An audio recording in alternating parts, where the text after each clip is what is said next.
ជាង10 ឆ្នាំហើយពេលវេលាហូរទៅឆ្ងាយស្នាមញញឹមអ្នកនៅតែដល់ក្នុងចិត្តមិនរំសាយផ្លូវយើងបែកគ្នាតែការនឹកនៅមិនបាត់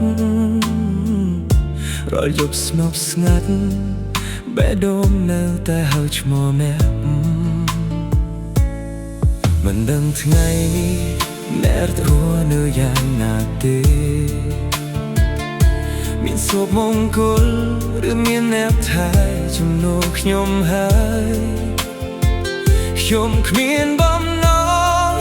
រំខានជីវិតអ្នកឡើយ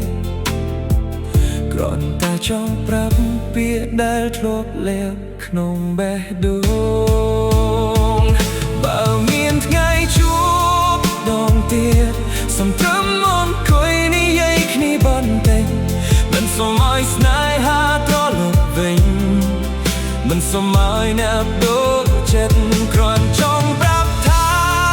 10 ឆ្នាំកន្លងទៅឈ្មោះអ្នកនៅតែរស់ក្នុងបេះដូងខ្ញុំដដែល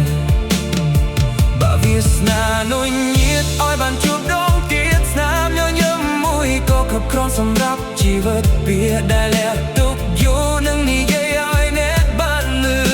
អរគុណដែលធ្លាប់ធ្វើឲ្យខ្ញុំស្គាល់ពាក្យថាស្រឡាញ់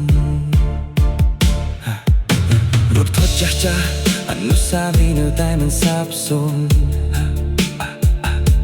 រដូវភ្លៀងធ្លាក់ធ្វើឲ្យចិត្តខ្ញុំវិលទៅថ្ងៃម្សិលមិញមនុស្សឲ្យផ្លាស់ប្ដូរ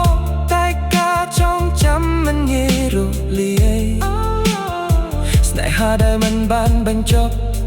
នៅតែចប់ក្នុងបេះដូងប្រហែលជាយើងមិនអាចបលយថ្ងៃមុនទៀតតែខ្ញុំជឿថាការជួបគ្នាម្ដងទៀតអាចធ្វើឲ្យបេះដូងដែលរងចាំជាយូរបានសម្រាប់ដោយគ្មានមានស្ដាយក្រោយបើថ្ងៃណាមួយយើងដើរជួបគ្នាដោយใจដន្យសូមកុំកិច្ចមុខឲ្យខ្ញុំបានសួរសុខទុក្ខមួយម៉ាត់ព្រោះក្នុងបេះដូងខ្ញុំនៅមិនធ្លាប់បាត់ទៅណាជា10 ឆ្នាំហើយខ្ញុំនៅតែនឹកអ្នកដដែល